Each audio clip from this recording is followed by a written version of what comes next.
Hello students, आप सबको अपने एनसीईआरटी साइंस चैनल में स्वागत करती हूं। आज हम लोग एनसीईआरटी साइंस प्रैक्टिस सेट का पार्ट 6 देखने वाले हैं। इससे पहले 5 पार्ट हम लोग देख चुके हैं। जिसने नहीं देखे वह चैनल पर प्लेलिस्ट बना हुआ है, आप वहां से देख सकते हैं।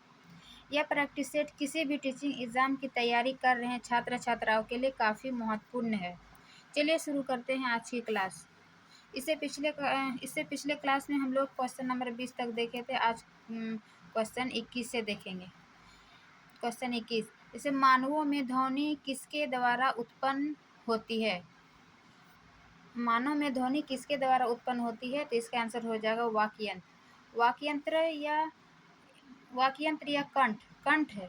कंठ में जो हम लोग जब खाना खाते हैं या निगलते हैं उस समय एक कंठ ऊपर नीचे करते रहता है, इसी को वाक्यंत्र कहता है। तो इसके द्वारा क्या होता है? मानव में ध्वनि उत्पन्न होती है वाक्यंत्र के द्वारा।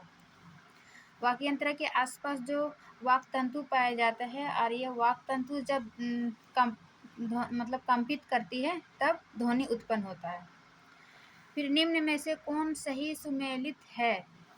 इसमें दिया हुआ व्यक्ति और वाक तंतुओं की लंबाई। जैसे पुरुष के वाक तंतुओं की लंबाई कितनी होती है? तो यहाँ दिया हुआ 20 सेंटीमीटर। फिर महिला का 15 सेंटीमीटर। फिर बच्चे का बहुत छोटे होता है वाक तंतुओं की लंबाई। तो पुरुषों में 20 सेंटीमीटर नहीं बल्कि 20 mm होता है, मीन्स मिलीमीटर। 20 mm पुरुषों में और महिला में 15 mm और बच्चे में बहुत छोटे होते हैं। तो इसका आंसर हो जाएगा सही सुमेलित है तो केवल 3 सही हो जाएगा, बाकी दोनों सेंटीमीटर mm के जगह सेंटीमीटर दिया हुआ है। फिर ये ध्वनि संचरित हो सकती है। ध्वनि को संचरित करने के लिए किसी माध्यम की आवश्यकता होता है। वह माध्यम चाहे ठोस हो, द्रव हो अथवा गैस हो। मीन्स ध्वनि को संचरित होने के लिए ठोस, द्रव तथा गैसों माध्यम की आवश्यकता होती है। यह निर्वात में गमन नहीं कर सकती, मीन्स निर्वात में ध्वनि उत्पन्न नहीं कर सकती है। तो इसका आंसर हो जाएगा डी। फिर निम्नलिखित कथनों में से सत्य कथन का चयन करें। यह किसी वस्तु का बार बार इधर उधर गति करना दोलन गति कहलाता है। फिर प्रति सेकंड दोलनों की संख्या आवृत्ति कहलाती है। फिर एक हर्ट्ज आवृत्ति एक आवर्तकाल प्रति सेकंड के बराबर होती है। इसमें पूछ रहा है सत्य कथन का चयन करें। तो किसी वस्तु का बार बार इधर उधर गति करना दोलन गति कहलाता है, ये सही है। दोलन गति किसी वस्तु को बार बार इधर उधर करना दोलन गति कहलाता है। फिर है प्रति सेकंड दोलनों की संख्या आवर्ती कहलाती है, ये भी सही है। लेकिन एक हर्ट्ज आवर्ती बराबर होता है एक दोलन प्रति सेकंड के बराबर। यहाँ आवर्तकाल नहीं होगा बल्कि दोलन, एक दोलन प्रति सेकंड के बराबर होता है। इस प्रकार इसका उत्तर हो जाएगा 1 और 2, 3 गलत है। फिर है निम्नलिखित कथनों पर विचार कीजिए। क्या है कि ध्वनि की प्रबलता इसकी आवृत्ति पर निर्भर करती है या फिर ध्वनि का तारतम्य इसके आयाम पर निर्भर करता है। सत्य कथन का चयन करें। तो ध्वनि की प्रबलता इसकी आवृत्ति पर नहीं बल्कि आयाम पर निर्भर करता है, ये दोनों उल्टा दिया हुआ है। फिर ध्वनि का तारतम्य इसके आवृत्ति पर निर्भर करता है। इस प्रकार इसका ना तो 1 और ना तो 2 सत्य होगा, दोनों ही असत्य दिया हुआ है। इसका हम थोड़ा एक्सप्लेन देख लेते हैं कि ध्वनि की प्रबलता किसके पर निर्भर करती है। 25 नंबर, ठीक है। जैसे कि आप लोग यहाँ देख रहे हैं कि ध्वनि की प्रबलता इसके आयाम पर निर्भर करती है। जबकि किसी कंपित वस्तु का आयाम अधिक होता है तो इसके द्वारा उत्पन्न ध्वनि प्रबल होती है। जब किसी जिसका आयाम अधिक होता है उसका ध्वनि प्रबल होती है, और जब आयाम छोटा होता है तो उत्पन्न ध्वनि मंद होती है। ये दोनों का रिलेशन है। फिर आवर्ती ध्वनि की तीक्ष्णता या तारतम्य को निर्धारित करती है। आयाम क्या क्या था? उसकी प्रबलता या मंदता का निर्धारण करती है, जबकि आवर्ती ध्वनि की तीक्ष्णता या तारतम्य को निर्धारित करती है। यदि कंपन की आवृत्ति अधिक हो तो हम कह सकते हैं कि ध्वनि तीखी है। यदि कंपन की आवृत्ति कम हो तो हम कह सकते हैं कि ध्वनि का तारतम्य कम है। इसका उदाहरण के लिए हम ढोल क्या है? मंद आवृत्ति से कंपित होता है, इसलिए यह कम तारतम्य की ध्वनि उत्पन्न करता है। वही दूसरी ओर सीटी की आवृत्ति अधिक होती है और इसलिए अधिक तारोत की ध्वनि उत्पन्न करती है। फिर पक्षी जैसे उच्च तारोत की ध्वनि उत्पन्न करता है, जबकि शेर की दहाड़ का तारोत मंद होता है। यद्यपि शेर की दहाड़ अत्यधिक प्रबल, जबकि पक्षी की ध्वनि दुर्बल होती है। इसका एक्सप्लेन देख लीजिए। फिर है 26 नंबर, निम्नलिखित में सही सुमेलित नहीं है। इनमें से पूछ रहा है कौन सा सही सुमेलित नहीं है। ये डेसिबल में दिया हुआ है। प्रबलता, ध्वनि की प्रबलता जो है डेसिबल में मापी जाती है। तो मंद फुसफुसाहट 20 डेसिबल, सामान्य वार्तालाप 60 डेसिबल, व्यस्त यातायात 70 डेसिबल और सामान्य श्वास 10 डेसिबल। सही सुमेलित नहीं है, तो इसका आंसर हो जाएगा मंद फुसफुसाहट। ये मंद फुसफुसाहट में 30 डेसिबल की आवश्यकता होती है, बल्कि यहाँ दिया हुआ है 20 डेसिबल। और फिर सामान्य वार्तालाप में 60 डेसिबल, ये सही है। फिर व्यस्त यातायात में 70 डेसिबल, फिर सामान्य श्वास में 10 डेसिबल। इस प्रकार ये तीनों सही है और ये 1 नंबर गलत है, क्योंकि यहाँ 30 डेसिबल मंद फुसफुसाहट के लिए और 80 डेसिबल से अधिक प्रबल जो है वो शोर शरीर के लिए शोर होता है, इससे जो हमारे कानों में कष्टदायक होता है। फिर है कि मानव कानों हेतु श्रव्यता प्रास है, मतलब मानव कितनी सुनने की प्रास आवृत्ति है, जैसे कि 20 हर्ट्ज से 20,000 हर्ट्ज तक, या फिर 20 किलो हर्ट्ज से अधिक, या फिर 20 हर्ट्ज से 20 के हर्ट्ज तक। यहाँ के मतलब 1000 से लिया गया, जैसे 20,000 है तो 20 के हर्ट्ज। तो इस प्रकार इसका 20 हर्ट्ज से 20,000 हर्ट्ज, या फिर 20 हर्ट्ज से 20 के यानी 1000 हर्ट्ज। ये ए और सी यानी दोनों इसका आंसर हो जाएगा। मानव कानों की ध्वनि 20 हर्ट्ज से 20,000 हर्ट्ज तक, या 20 हर्ट्ज से 20 के हर्ट्ज तक सुनाई दे सकता है। फिर है विद्युत चालन करने वाले अधिकांश द्रव होते हैं। मीन्स ऐसा कौन सा द्रव है जो विद्युत चालन जिसमें उत्पन्न होता है, तो चाहे वो अम्लीय विलयन हो या क्षारीय विलयन हो या लवणीय विलयन हो, तो तीनों में विद्युत चालन होता है। जबकि आसुत जल में विद्युत का चालन नहीं होता है, इसमें विद्युतहीन पाया जाता है, मीन्स अचालक होता है आसुत जल। बाकी क्षार, अम्ल, लवण इस सब में विद्युत का चालन होता है। फिर हम 29 नंबर क्वेश्चन देखते हैं। इसे बल्ब का तंतु उच्च ताप पर गर्म होकर दीप्त हो जाता है, क्यों? जब हम बल्ब को स्विच को ऑन करते हैं तो हमारे बल्ब में तंतु पाया जाता है। वो तंतु क्या होता है, गर्म होकर दीप्त होता है, मतलब जल जाता है। इसका क्या कारण है? तो जब गर्म हो जाता है मीन्स ऊष्मीय प्रभाव, इसका विद्युत धारा के ऊष्मीय प्रभाव के कारण बल्ब जलने लगता है, दीप्त हो जाता है। तो इसका आंसर हो जाएगा बी। फिर एक कॉपर सल्फेट विलयन विद्युत धारा प्रभावित करने पर कॉपर बैटरी के किस टर्मिनल पर निक्षेपित होता है? इस पूछ रहा है कि जब कॉपर सल्फेट विलयन में विद्युत धारा प्रभावित करेंगे तो कॉपर सल्फेट, इनसे कॉपर और सल्फेट अलग अलग हो जाता है, तो कॉपर जो है बैटरी के किस टर्मिनल पर निक्षेपित होगा, मीन्स कॉपर बैटरी के किस टर्मिनल पर जमा होगा, तो इसका आंसर हो जाएगा ऋण टर्मिनल। कॉपर सल्फेट दो अलग अलग भाग में बढ़ जाएगा, कॉपर और सल्फेट, और कॉपर बैटरी के ऋण टर्मिनल में आके निक्षेपित हो जाता है। फिर 31, विद्युत लेपन की प्रक्रिया किस सिद्धांत पर आधारित है? तो विद्युत लेपन की प्रक्रिया विद्युत के रासायनिक प्रभाव के सिद्धांत पर आधारित है। विद्युत लेपन क्या है, थोड़ा सा देखते हैं हम। 31 नंबर, विद्युत लेपन से विद्युत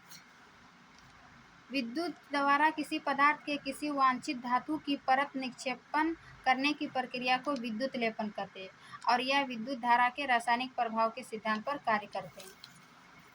जैसे कि इसका वो एग्जाम्पल हम देख सकते हैं, स्नान के गिरह की टोंटी, गैस बर्नर, साइकिल का हैंडल, पहियों की रिम आदि पर क्रोमियम का लेपन किया जाता है। ठीक है, तो ये किस सिद्धांत पर कार्य करता है, तो विद्युत के रासायनिक प्रभाव के सिद्धांत पर कार्य करता है। फिर निम्न कथनों पर विचार करें, जैसे रगड़ने से उत्पन्न विद्युत आवेश स्थैतिक होते हैं, या फिर आवेश का प्रवाह ही विद्युत धारा कहलाता है। जब हम किसी वस्तु को रगड़ते हैं तो विद्युत आवेश स्थितिक होता है, मीन्स गति नहीं करता, ये स्थित होता है। और वही जब गति करता है आवेश, वही गति करते हुए आवेश की उसमें विद्युत धारा प्रभावित होता है। मतलब जो आवेश गति करता है उसमें विद्युत धारा प्रभावित होता है। और जो रगड़ने से उत्पन्न विद्युत आवेश स्थित रहता है, मीन्स इसमें गति नहीं होता। तो क्या पूछ रहा है, सत्य कथन का चयन करें, तो दोनों कथन सत्य है। फिर है विद्युत विसर्जन के संबंध में निम्न कथनों पर विचार करें। विद्युत विसर्जन जबकि वर्षा या गरज होती है ना, तो उसे विद्युत विसर्जन उसे ही विद्युत विसर्जन कहते हैं। जैसे कि यह दो अथवा अधिक बादलों के बीच हो सकती है, ये सही है। मतलब जब बिजली उत्पन्न होता है तो यह दो अथवा अधिक बादलों के बीच हो सकती है, यह बादलों तथा पृथ्वी के बीच हो सकती है। तो सत्य कथन का चयन कीजिए। तो ये दोनों कथन सत्य दिया हुआ है, बिजली के बारे में बोल रहा था। फिर है भूकंप का कारण क्या है। वैसे भूकंप का कारण सामान्यतः पृथ्वी की प्लेटों की गति को माना जाता है, लेकिन कभी कभी ऐसा हो सकता है जैसे ज्वालामुखी का फटना, फिर उल्का पिंड का पृथ्वी से टकराना, या फिर भूमिगत नाभिकीय विस्फोट पृथ्वी की प्लेटें। यानी इसमें से उपरयुक्त सभी हो जाएगा। मेनली पृथ्वी की प्लेटों है, लेकिन इसके ऑप्शन के अकॉर्डिंग ये चारों हो जाएगा। उपरयुक्त सभी भूकंप का कारण हो सकता है। फिर निम्नलिखित को सही सुमेलित कीजिए, मीन्स मिलान कीजिए। जैसे कि यहाँ दिया हुआ है आपतित किरण, परावर्तित किरण, आपतन कोण और परावर्तन कोण। आपतित किरण क्या है, किसी पृष्ठ पर पड़ने वाली किरण को क्या कहते हैं, आपतित किरण। मीन्स 1 का 4, ये दो ऑप्शन कट गया। अब इसमें दोनों में देखते हैं कि परावर्तित किरण क्या है, पृथ्वी से टकरा कर लौटने वाली किरण को परावर्तित किरण कहते हैं। इस प्रकार बी का एक दोनों में है। फिर देखते हैं कि आपतन कोण। आपतन कोण क्या है, आपतित किरण एवं अभिलंब के बीच के कोण को आपतन कोण कहते हैं। मीन्स सी का दो, यानी बी नंबर इसका आंसर हो जाएगा। फिर डी क्या है, परावर्तन कोण। परावर्तन कोण किसको कहते हैं, परावर्तित किरण एवं अभिलंब बीच के कोण को परावर्तन कोण कहते हैं। इस प्रकार इसका आंसर बी हो जाएगा, 35 का बी। फिर हम देखते हैं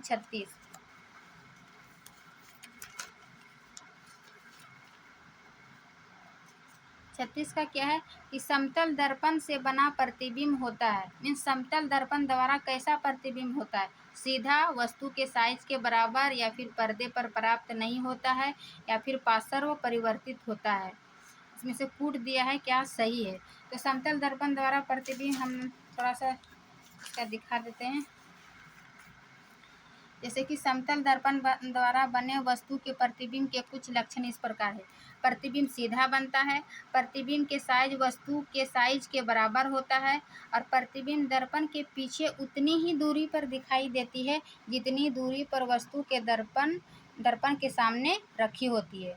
फिर प्रतिबिंब पर्दे पर प्राप्त किया जा सकता है। फिर समतल दर्पण द्वारा बने प्रतिबिंब में वस्तु का बायां भाग दाईं ओर तथा दायां भाग बाईं ओर दिखाई पड़ता है। इस प्रकार परिघटना को पार्श्व परिवर्तन कहते हैं। यह पूछ रहा है समतल दर्पण द्वारा बना प्रतिबिंब होता है, सीधा होता है, सही है। वस्तु के साइज के बराबर होता है, सही है। पर्दे पर प्राप्त नहीं किया जा सकता, ये भी सही है। पार्श्व परिवर्तित होता है, मीन्स दायां भाग बायां दिखेगा, बायां भाग दायां दिखेगा, उल्टा, ये पार्श्व परिवर्तित। इस प्रकार इसका आंसर सभी हो जाएगा, 1 2 3 4। फिर है निम्नलिखित कथनों पर विचार कीजिए। से चिकने पृष्ठ पर होने वाला परावर्तन विसरित परावर्तन कहलाता है, या फिर विसरित परावर्तन में भी परावर्तन के नियम का पालन होता है। इस चिकने पृष्ठ से होने वाले परावर्तन को नीमन परावर्तन कहते हैं, चिकने पृष्ठ पर। और ये विसरित परावर्तन जो है वो खुरदुरे पदार्थ खुरदुरे में होता है। तो इस प्रकार चिकने पृष्ठ पर होने वाले परावर्तन को नीमन परावर्तन कहते हैं। और विसरण परावर्तन जो है वो, चाहे परावर्तन दो प्रकार के हुआ, विसरण और नीमन। तो नीमन और विसरण दोनों में परावर्तन के नियमों का पालन करता है। हाँ,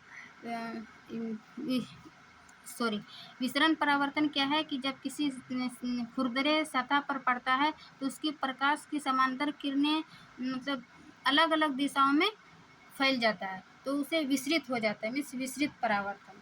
और जब परावर्तन के चिकने पृष्ठ पर पड़ता है तो वो सीधे एक इस टाइप का आता है और ऐसे चला जाता है, मीन्स ये नीमन परावर्तन है। और ये दोनों में परावर्तन के नियमों का पालन करते हैं। परावर्तन का नियम क्या है कि आपतित किरण और परावर्तित किरण और अभिलंब तीनों एक ही बिंदु पर होता है। और दूसरा नियम है कि आप परावर्तन किरण और अपवर्तन किरण अपवर्तन कोण परावर्तन कोण और अपवर्तन कोण दोनों बराबर होता है। ये परावर्तन का नियम दोनों परावर्तन पर नियम लागू होता है। इस प्रकार सत्य कथन होगा केवल दो, क्योंकि ये चिकने पृष्ठ पर चिकने पृष्ठ पर ये क्या बोलते हैं विसरित परावर्तन नहीं होता, ये नियमित परावर्तन होता है। ये उल्टा दिया हुआ है। इस प्रकार इसका आंसर हो जाएगा केवल दो। फिर ये निम्न कथनों पर विचार करें। क्या है कि सभी वस्तुएं अपवर्तन के कारण दिखाई देती है, या फिर सत्य कथन अपवर्तन के कारण दिखाई देती है, या फिर दूसरी वस्तुओं के प्रकाश में चमकने वाले पिंड दीप्त पिंड कहलाते हैं। फिर मोमबत्ती की ज्वाला तथा विद्युत लैंप दीप्त पिंड के उदाहरण हैं। इसमें पूछ रहा है सत्य कथन का चयन करें। तो देखिए सभी वस्तुएं अपवर्तन के कारण दिखाई देती है, नहीं, ये क्या है परावर्तन के कारण दिखाई दे। जब प्रकाश की किरण हमारे आँखों में पड़ता है तो आँखें की प्रकाश किरण फिर उस वस्तु की ओर परावर्तित हो जाते हैं, तो यहाँ अपवर्तन नहीं होगा, परावर्तन के कारण हमें सभी वस्तुएं दिखाई देती है। फिर है किसी वस्तु के प्रकाश में चमकने वाले पिंड दीप्त पिंड नहीं प्रदीप्त पिंड दूसरे वस्तुओं के प्रकाश में चमकता है। जैसे चंद्रमा वो क्या करते हैं सूर्य के प्रकाश में चमकता है, तो ये क्या हो जाएगा प्रदीप्त पिंड, यहाँ दिया हुआ है दीप्त पिंड। फिर तो इस प्रकार ये भी गलत है दोनों। फिर मोमबत्ती की ज्वाला तथा विद्युत लैंप दीप्त पिंड के उदाहरण है। दीप्त पिंड जो अपने मतलब स्वयं जलता है, जैसे मोमबत्ती की जलना था विद्युत लैंप इस पर ये बल्ब टॉर्च ये सब क्या हो जाएगा दीप्त पिंड हो जाएगा। तो सत्य कथन इसमें केवल तीन बाकी ये दोनों असत्य। फिर ये निम्नलिखित कथनों पर विचार कीजिए। क्या है ठोसों का आयतन निश्चित एवं संपीड़ितता नगण्य होती है। फिर रबड़ बैंड एवं स्पंज ठोसों के उदाहरण है। सामान्यतः बल लगाने पर ठोसों का आकार बदल जाता है। इसका आंसर हो जाएगा क्या पूछ रहे सत्य कथन। ठोसों का आकार निश्चित होता है, चाहे वो उसको कितना ही बल लगाया जाए, और उसका संपीड़ित नगण्य होता है, मीन्स उसको बल लगाने पर फिर वो अपनी अवस्था में आ जाती है, उसका संपीड़ितता नगण्य होता है। फिर है रबड़ बैंड एवं स्पंज दोनों क्या है ठोस का ही उदाहरण है, क्योंकि ये रबड़ को जब हम बल लगाते हैं तो वो चिपक जाता है, लेकिन फिर जब उस बल छोड़ देते हैं तो वो अपनी प्रारंभिक अवस्था में आ जाती है। इस प्रकार रबड़ और स्पंज ठोस का ही उदाहरण है। और सामान्यतः बल लगाने पर ठोस का आकार बदल जाता है, मीन्स ठोस का आकार नहीं बदलता है ठोस में। तो इसका आंसर हो जाएगा 1 और 2, केवल 1 और 2। फिर है गैस दरों में बदली जा सकती है कैसे। बोल रहा है गैस दरों में बदली जा सकती है, किस प्रकार बदली जा सकती है। तो इसके दाब को बढ़ाकर एवं ताप को घटाकर गैस दरों में बदली जा सकती है। तो आज की क्लास ये 40 तक रखते हैं 20 क्वेश्चन। आगे की क्लास हम आगे के पार्ट में देखेंगे। वीडियो अच्छी लगी तो लाइक एंड सब्सक्राइब ज़रूर करें ताकि आने वाले वीडियो आप तक पहुंच सके। मिलते हैं नेक्स्ट वीडियो में, तब तक के लिए थैंक यू।